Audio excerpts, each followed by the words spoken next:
In the summer of 2007, Boston Celtics GM Danny Ainge acquired Ray Allen and Kevin Garnett separately. The modern super team era began. In 2010, LeBron James moved from Cleveland to Miami, becoming one of the NBA's best big threes, with Dwayne Wade and Chris Bosh. The age of the super team arrived. In 2022, superstar trios are passé. It's the era of duos. Due to Jamal Murray's ACL injury and Michael Porter's back issues, we don't include 2021 League MVP Nikola Jokic. The Serbian center's Denver Nuggets teammate isn't good enough to qualify. LaMelo Ball and Miles Bridges, both all-star possibilities, have propelled the Charlotte Hornets into postseason contention, but they aren't on our list just yet. So, let's go over the 10 best NBA duos. Coming in at number 10, we have John Collins and Trae Young. Trae Young is a monster offensively. He's averaging 118.5 points per 100 shots and a 41.9% assist percentage. Trae Young was the league's greatest offensive player outside of Steph Curry and Kevin Durant in 2021 to 2022. And he can put floaters in the lane, kill teams from deep and mid-range, and he can also find open shooters in the corner with swing passes and drive and kicks. Young fumbles on defense. At 6'2", he's bullied on all three levels. His offense has been so good this season that his defense hasn't really mattered.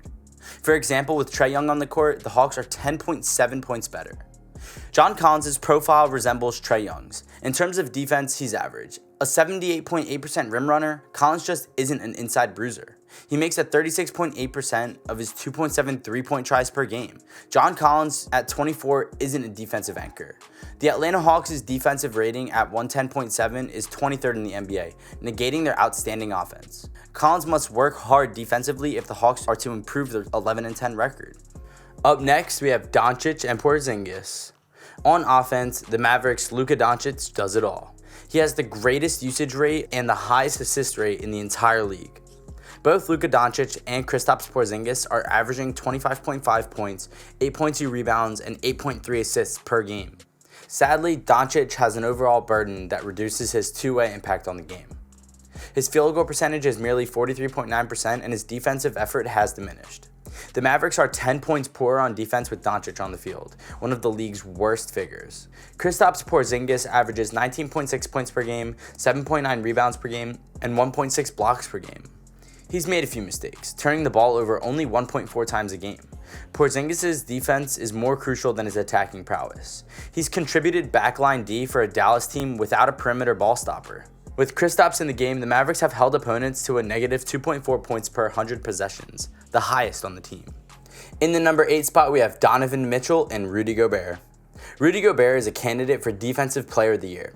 He defends 18.4 shots per game, which leads the league, and opponents shoot only 37.7% against him, which is third among centers. With Gobert protecting the rim, Jazz wings can pressure offensive players beyond the arc, denying them three-point attempts and daring them to confront the Stifle Tower. On offense, Gobert averages 15.1 points per game and shoots 73.1%. Initially a putback specialist, the Frenchman has developed a solid pick-and-roll partnership with Donovan Mitchell and Mike Conley. Donovan Mitchell is having a bad year, which drops Gobert and him. He's averaging 23.2 points per game and 5.1 assists per game. Solid numbers in today's NBA, but his defense worries me. He's letting players he's guarded shoot 9.4% better than the regular average, one of the league's worst marks. Teams have started picking on Mitchell's flaws, prompting him to switch with Mike Conley. While Gobert has largely masked Mitchell's gaffes, the playoffs will expose this weakness. Coming in at number 7, we have Jimmy Butler and Bam Adebayo. Like Chris Paul, Jimmy Butler's numbers understate his overall influence. That doesn't mean he hasn't produced. On the season, Butler is averaging 23.6 points per game and 5.1 rebounds per game. His zeal and self-assurance are a con as he works hard on both sides of the court and isn't scared to face the world's best. His attitude rubs off on his teammates, giving them an edge against the league's best. Only Bam Adebayo can smother a point guard off of a pick and roll and then switch back onto being a big man, stopping his momentum at the rim. His versatility to cover all 5 positions offers Coach Eric Spoelstra an advantage when facing three-point shooters or pick-and-roll specialists. Bam defends 4.5 three-point attempts a game, letting the opposition to hit only 30.9%, and 3.5 rim shots per game, allowing only 66.7%. Adebayo also averages 18.7 points each game, which is impressive given the Heat's slow tempo recently. A poor long-range shooter, Adebayo has eliminated the three-point shot this season, rising his total efficiency to 51.9%. Coming in at number 6, we have Curry and Wiggins. The advanced stats scream Steph Curry is having an incredible season. Curry is known for his attacking prowess, but his defense has been outstanding this season. With him on the floor, the Warriors are 8.2 points better defensively. On offense, he bends the court for his teammates like no other. Curry averages 13.1 three-pointers a game, 41.2% of which are made, but it's not only his percentage. On the offensive end, he offers up long-range jumpers and lane access for his teammates. With Curry on the floor, the Warriors are 18.7 points per 100 possessions better, a plus 36 win season. Here are some facts. Andrew Wiggins at 26 is the Warriors' second leading scorer and defends the most field goal attempts. A veteran of the league, Wiggins is only just reaching his prime. He's finally figuring out his NBA role. Averaging 18.6 points per game on 49% of field goal shooting and 37.1% from long, Wiggins gives Curry a decent outlet off of double teams. He's also a great wing defender. The Warriors are the best defensive team in 2021 to 2022, and Draymond Green guards the point while Wiggins terrorizes the opposition's wings on the perimeter, stuffing three-pointers and preventing lane penetration. Coming in at number 5, we have DJ DeRozan and Zach LaVine. It took DeRozan 22 games in 2021 to 2022 to shift his league opinion. On defense, he was dubbed as an attacking specialist. This season, he's locking down the less fun players. While Lonzo Ball and Alex Caruso get much of the credit for the Bulls' improved defense, DeRozan may be their most important defensive player. His defensive rating of 100.6 ranks first among all Bulls regular rotation players, and its defensive on-off splits are in the 94th percentile. No hint of the fun side yet. DeMar is 6th in the league in scoring with 25.9 points per game and a 48.9% field goal percentage. He's been the Bulls' finest offensive weapon and slow half-court opportunities, averaging 1.24 points per possession, which is 5th in the NBA. Zach LaVine is a slayer. This season, he's resembling Steph Curry. He makes 7.5 three-pointers a game on one-dribble launches, step-backs, and screens. His dribbling opens up opportunities for DeRozan or Lonzo Ball to hit deep bombs. LaVine has also improved his defense, limiting opponents to 44.3% shooting. The Chicago Bulls are winning for the first time in a long time, and LaVine's two-way play has been essential. In the number 4 spot, we have Devin Booker and Chris Paul. The Suns defeated the Golden State Warriors 18-3 on Tuesday night. Paul had 15 points and 11 assists, but those figures understate his effect. He overpowered the Warriors, managing the game without his runner Devin Booker like a sorcerer. At the end of the game, he had a hand in every offensive play and locked down the perimeter on defense, grabbing 5 steals and limiting MVP frontrunner Steph Curry to his worst shooting night of the season. He went 4 for 21. Last year's playoffs, Devin Booker showed he's one of the league's finest wings, averaging 27.3 points per game and dragging the Suns to victory. This year, Booker seemed more ready to let his teammates do the heavy lifting. He's still averaging 23.2 points, 4.9 rebounds, and 4.5 assists per game, while shooting 40.3% from 3. As the league's best team, Booker's Suns are 18-3 and look prepared to make another deep postseason run with him refreshed and ready to burst.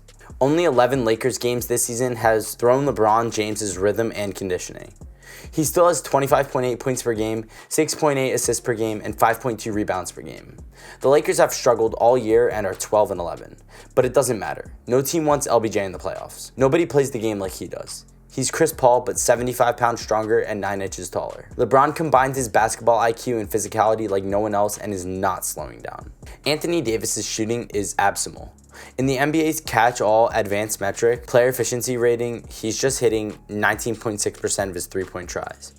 Despite his poor shooting, Anthony Davis is averaging 24.3 points per game, 10 rebounds per game, 2.3 blocks per game, and 1.3 steals per game. The Stifle Tower can't defend him, and he can't get by him on attack. Neither does MVP Nikola Jokic want to face AD's speed and athleticism in the playoffs. AD is a problem for the league's greatest big men because he can dribble like a shooting guard, fill the rim with bombs, and defend like no other man. In the number 2 spot, we have Giannis Antetokounmpo and Chris Middleton. Those advanced stats of Giannis are as outstanding as Curry's. His on-off stats are absurd. With the Greek Freak on the floor, the Bucks are 16.1 points better on defense and 14.9 points better on offense. Giannis has already forgotten last year's title. To put it another way, he's averaging 27 points per game, 11.8 rebounds per game, while playing soul-crushing defense. Yanni has the Kobe look, the one that says, "I won't settle for one chip." I need a few banners before I finish. Chris Middleton's stats aren't that great though. He has 16.8 points per game, 5.2 rebounds per game, 4.8 assists per game, and shoots 32% from 3. But it doesn't matter. He's been out with an injury and is slowly getting back in form. The Bucks are 10-3 with Middleton in the lineup and 500 without him.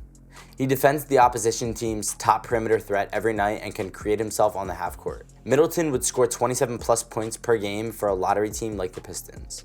He's an offensive force. Finally, in the number 1 spot, we have Kevin Durant and James Harden.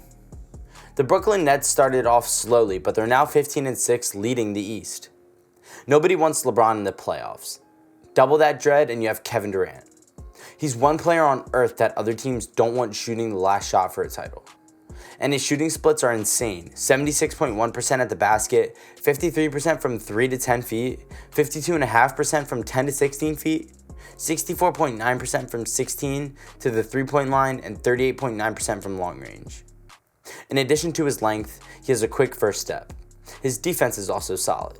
He can body up big men down low or transition onto wings from beyond the arc. Harden started slowly, but he's improved since. With 21 points per game, 9.3 assists per game, and 8 rebounds per game, he's the league's closest to a triple-double. More importantly, he's regaining the burst he lost while recovering from a hamstring injury over the summer. Harden has steadily reverted to his former one-on-one ways and is now ranked 15th in isolation production, averaging 1.10 points per possession. Harden is too slow to be a good defender, but still, the beard is battling screens, dribble drives, and closing out beyond the arc. Well guys, thank you so much for making it to the end of the video. Be sure to smash that like button, subscribe to Tip Top Sports, and ring that notification bell so you never miss a video. Thank you guys for watching, and I'll see you guys next time. Peace.